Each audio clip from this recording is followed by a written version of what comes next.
자, 7월에는 그리고 이전 계속 2차 전지 쏠림 현상이 나타났었는데 지금은 사실 주도주라고 할 수 있는 것도 없고 주도 섹터라고 할 수 있는 것도 없습니다. 주도 테마라고 할 수 있는 것도 없고 정말 이거 정신이 없습니다. 그래서 두 분 몇 주 전부터 말씀하신 것처럼 8월에는 파티가 거의 끝나가니까 자신 없으면 웬만하면 좀 빠져있는 게 나을 수도 있고 파티를 즐기더라도 파티장 입구에서 그냥 조금씩만 즐기는 게 개인 투자자 수익률 방어하는 데는 좋을 것 같다. 말씀하신 대로 지금 8월 중순까지 흘러가고 있는 그런 상황입니다. 자, 그러면 좋은 얘기 안 나올 것 같은데 여기서 말고 이거 말고 다른 질문을 좀 드릴게요. 네. 8월 달 지나서 증시가 좀 안정됐을 때 8, 9월 달에는 주도 섹터가 등장할 것이다 아니다. 그거 한번 OX 한번 들어볼게요. 자, 두 분의 OX 주도 섹터가 8, 9월 달에는 등장할 것이다. 하나, 둘, 셋 들어주시죠.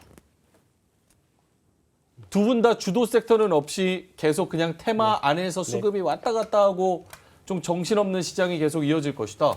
네. 황현 팀장님부터 왜 그렇게 생각하시는지. 일단은 주도 섹터를 오늘 그렇지 않아도 그거 관련된 통화를 몇 통화 했습니다. 예. 그래서 다음 주도 섹터 뭘로 보냐고. 2차 전지 오케이. 반도체 HBM도 오케이. 이제 어느 정도 많이 올랐잖아요. 그럼 다음 주도 섹터 뭘로 보냐라고 했는데 솔직히 바로 튀어나오더라고요. 입에서 잘 모르겠습니다. 살펴는 보고 있는데 모르겠습니다. 바로 튀어나오더라고요. 있다면 바이오 아닐까요? 그냥 딱 그렇게만 나왔어요. 왜냐하면 결국은 주도 섹터가 되고 대시세가 나오려면 일단은 주가가 많이 바닥에 있어야 돼요. 바닥에 있는 것들을 찾아야 되는데 지금 사실 HBM이 여기서 더 갈 수 있다라고는 보는데 여기서 과연 더 간다고 하더라도 과연 주도 섹터라고 볼 수 있을까? 또는 여기서 먹어봤자 얼마나 더 수익을 낼 수 있을, 룸이 얼마나 더 있을까에 대한 고민. 사실 2차 전지도 마찬가지인 거고 그런 부분들이고 그러면 사실 그냥 가격에 대한 이야기로만 했을 때 지금 가장 확률적인 거는 바이오거든요. 신약 개발 쪽, 코로나 쪽 말고 우리가 흔히 말하는 뭐 면역 질환이라든가 희귀성 질환 치료제들을 만드는 뭐 그런 쪽인데 그렇다고 보기에는 뭔가 블록버스터 약들이 사실 나오고 있지는 않아요. 개별 몇몇 종목들 위주로 뭐 최근에는 뭐 비만 치료제 위주로 뭐 펩트론이라든가 그런 종목들이 나오고 있긴 한데 뭔가 제가 예전에 한번 말씀드렸던 이름에 막 젠셀, 진만 들어가 막 다 올라가는 막 그냥 마구잡이로 올라가는 그런 시장은 또 아니거든요. 지금은 뭔가 보여주고 있지를 못하고 있기 때문에 그래서 그 주도주를 탐색하는 소위 말해서 주식시장이라는 심사위원이 어떤 종목을 미인으로 볼지 미인대라는 말 표현을 빌리자면 어떤 섹터를 주도주로 찍을지를 지금 탐색하는 구간이라고 봅니다. 결국은 이런 쪽에서 뭔가 섹터가 나오려면 우리가 우리 삶의 패러다임을 하나 바꾸는 무언가가 테마가 하나 던져줘야지 주도주가 나오거든요. 근데 지금 뭐 중국 관광객들이 돌아온다라고 해가지고 화장품주들을 볼 거냐 하기에는 변동성이 굉장히 높고 실적에 대한 추정치들을 아직은 볼 수도 없고 그러니까 2차 전지가 주도주가 될 수 있었던 거는 우리가 삶을 바꿀 수 있는 무언가 그 화두가 되는 뭔가 주제도 있었고 시대정신 기억나십니까? 시대정신? 어떻게 시대정신? 시대정신 기억나시죠? 2차 전지랑 시대정신이 엮입니다. 그럼요. 우리 시대 처음 들어보는 얘기인데. 패러다임을 우리의 삶을 바꾸는 거였잖아요. 트렌디하고. 네, 그렇죠. 근데 거기다가 실적과 매출이 같이 늘어나는 섹터가 2차 전지였죠. 근데 지금 그런 똑같은 로직을 다른 섹터들에 다 접목해 봤을 때 이거를 다 만족시킬 수 있는 뭐가 있을까? 없죠. 지금 당장 보이지 않는다는 거죠. 그러니까 후보군들은 있죠. 그러면 다시 2차 전지로 돌아갈 수 있잖아요. 근데 2차 전지는 그런 매출액들을 이미 다 발산을 했다라고 저는 이미 일단은 재료가 지나갔다고 그렇죠. 보시는 거군요. 네, 보는 거고 뭐 더 갈 수는 있지만 이제는 어떻게 보면 성장주라기보다는 그냥 실적주가 되어가는 그런 구간들이 있는 거죠. 근데 이제 그런 관련해서 성장주를 볼 수 있는 게 바이오도 후보가 당연히 될 수 있고. 바이오. 그렇죠. 그리고 뭐 AI도 당연히 그렇죠. 네, 그다음에 자율주행도 있을 거고. 자율주행도. 근데 바이오는 약간 그런 부분에서 깨름칙한 부분이 있는 것 같아요. 예를 들어서 배터리는 트렌디하면서도 기술이 접목되면서도 우리나라가 세계에서 가장 잘하는 거. 그렇게 하니까 약간 잘 나가는 것들이 엔터, 저 2차 전지, 반도체 요런 게 약간 좀 그런 재료바를 받는 것 같은데 바이오는 사실 일라일릴리나 막 그런 그렇죠. 저기 미국에서 노보노디스크 같은 거 잘 가는데 우리나라 못 가는 것만 봐도 우리나라가 바이오를 세상에서 그렇죠. 제일 잘하나? 거기서 약간 좀 깨름직한 부분이 있지 않나? 근데 그래도 아직 못 가고 바닥에서 한 있는 번도 것도 이렇게 있죠. 네. 터치가 되지 않았으니까 그런 부분에선 좀 메리트가 있는 것 같고. 이게 2018년도 17년 그때만 해도 약간 그 내러티브로 세게 많이 움직였었어요. 네네. 근데 이제 우리나라 주식시장 또 투자자들이 많이 스터디도 많이 하고 성장을 함에 따라서 이제 그런 류 카더라로 올라가는 이슈들이 확실히 좀 적어진 것 같아요. 근데 사실 초전도체를 보면서 또 다시 역시 한국 시장인가 그 생각 좀 들긴 했습니다만 말씀하셨던 대로 글로벌 제약사도 못하는 거를 한국에 있는 작은 바이오 회사들이 할 수 있을까에 대한 의문은 사실 예전에도 많이 들었었어요. 근데 지금은 신라젠이 조금 그 명성을 잃었지만 과거에 신라젠 같은 경우에는 글로벌 제약사들이 와서 사실 줄 서서 계약 상담을 원한다 뭐 그런 이야기까지도 있었거든요.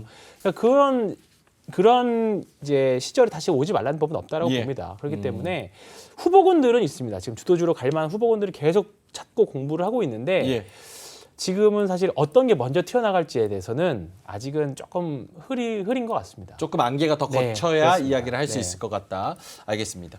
2차 전지 같이 엮어서 유창희 네. 대표님도 말씀을 해주시면 좋을 것 같은데 세코님께서 내일 동채형 대법 선고인데 동채형님 풀려나면 2차 전지 대천국의 계단이요 이렇게 말씀을 하셔가지고 내일 그 대법원 상고심 선고 있습니다. 그래서 1심에서는 집행유예였고 2심에서는 법정 구속됐고 지금 이제 상고심 선고에서 만약에 풀려난다면 또 이것도 사실은 재료성으로만 봤을 때는 2차 전지에 좀 호재가 될 수 있을 것 같고 지금 초전도, 바이오, 중국 뭐 이렇게 다 한 번씩 훑고 왔잖아요. 네. 근데 이제 투자자들이 생각이 드는 게 아유 그래 다 돌고 돌아보니까 2차 전지만한 게 없다라는 게 또 오늘 상승에서 조금 표현이 된 게 아닌가라는 네. 생각도 들거든요. 어떻게 생각하시는지.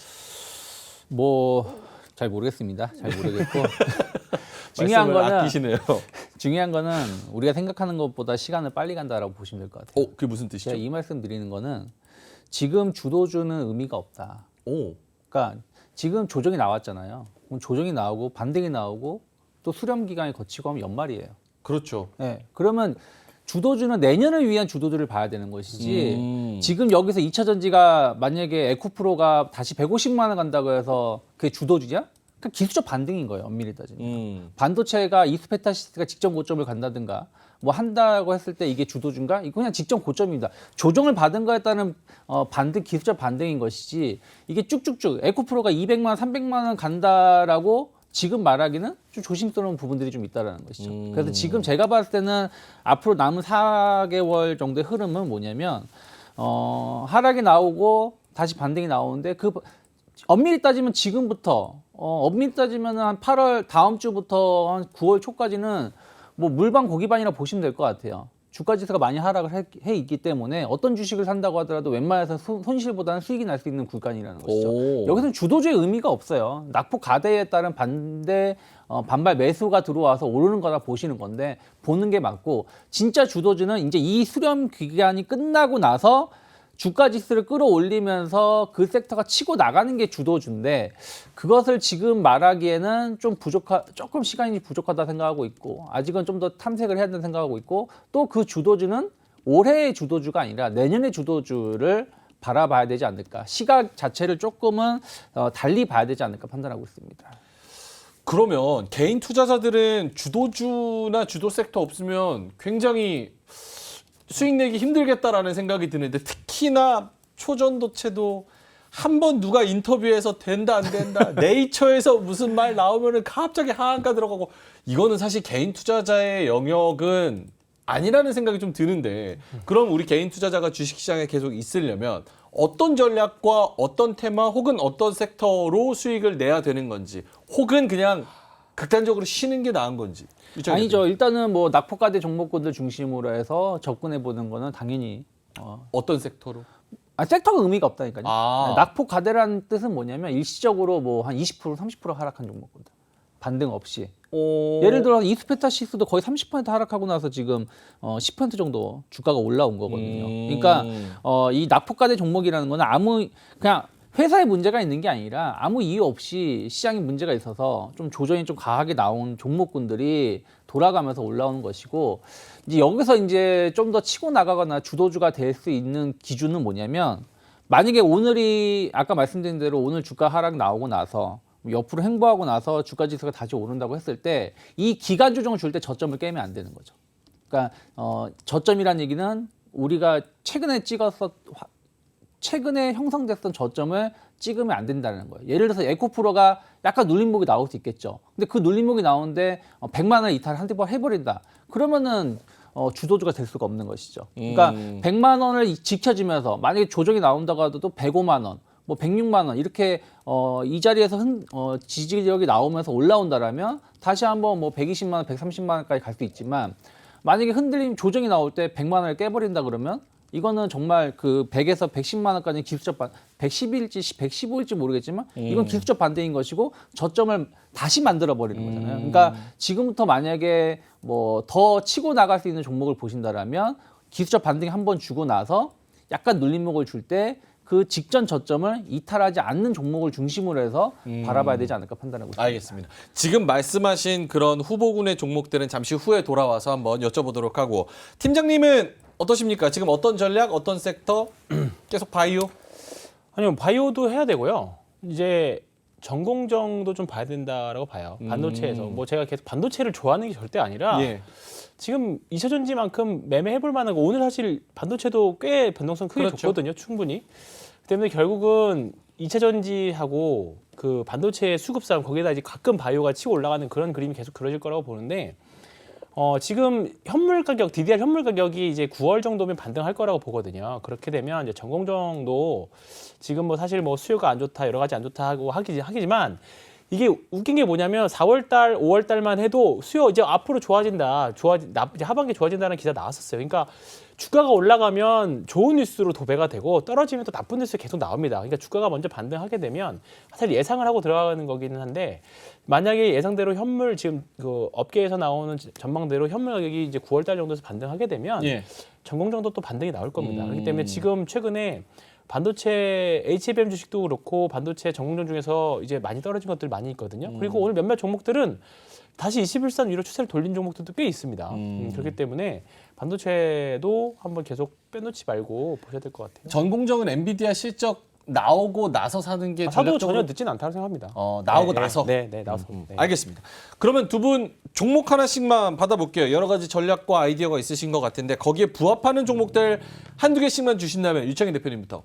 뭐 이번에 좀 모아간다라면 뭐 전 신테카바이오 같은 기업 나쁘지 않다 생각하고 있어요. 신테카바이오? 네. 물론 이제 위에서 조정 받은 게 전혀 없습니다. 뭐 AI하고 맞물리면서 이제 신약 개발이라는 이런 부분들이 이슈가 좀 있는데 뭐 일단은 관련 슈퍼컴퓨터도 보유하고 있고 조금 관련된 기업 중에서는 가장 좀 앞서 있다라고 좀 평가를 받고 있다라고 보고 있어요. 그래서 21선을 크게 이탈하는 추세가 무너지는 모습이 아니라면 충분히 상승 와중에서도 상승 과정에서의 어떤 눌림목 대응 가능하다 생각하고 있고요.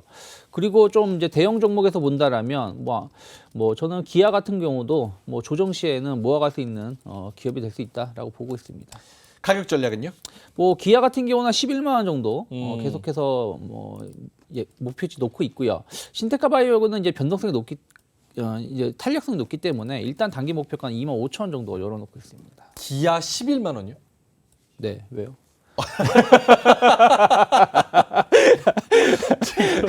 78,400원인데 11만 원. 길게 봤을 때. 길게 봤을 때 73에 21. 한 40% 올라가는 거네요. 35%. 왜 불가능하다 보세요?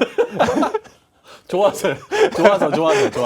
알겠습니다. 신테카바이오는 25,000원 정도. 아니 전혀 저는 방금 왜 같은 거 신테카바이오도 2만 5천 원이면 40%세요. 40% 돼요? 신테카바이오는 조금 그래도 가벼우니까. 알겠습니다.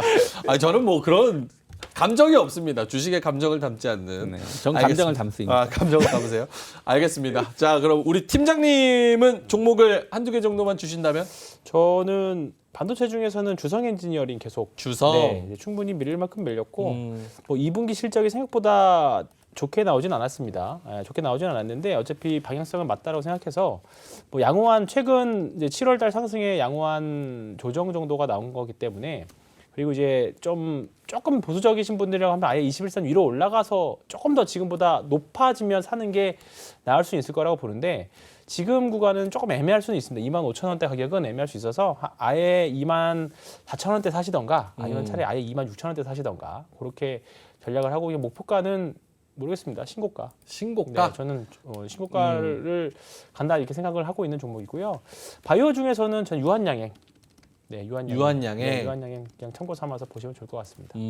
유한양의 이유는요? 짧게만. 지금 오스코텍이라고 하고 있는 신약 개발도 예. 있고요. 그다음에 진짜 오랫동안 쉬었어요. 예. 지금 갑자기 물어보셔가지고 단어들이 갑자기 다 생각이 안 나네요. 그래서 바이오 뭐 이런 건 네, 어려우니까. 굉장히 복잡합니다. 그래서 네. 일단 나중에 좀 기회가 된다면 좀 더 자세히 말씀드리겠습니다. 알겠습니다. 주성이 25,250원인데 신고가는 한 3만 원 정도. 그 이상 보고 있는 거죠. 네. 네, 그 정도로 생각하면 될 것 같습니다. 자, 알겠습니다. 쉽지 않은 시장입니다. 진짜 주도 섹터, 주도주가 없다. 이거 진짜 괴로운, 개인 투자자 입장에서는 괴로운 시장인데 앞으로 좀 지켜봐야 될 것 같습니다. 이로운 경제 채널 EBC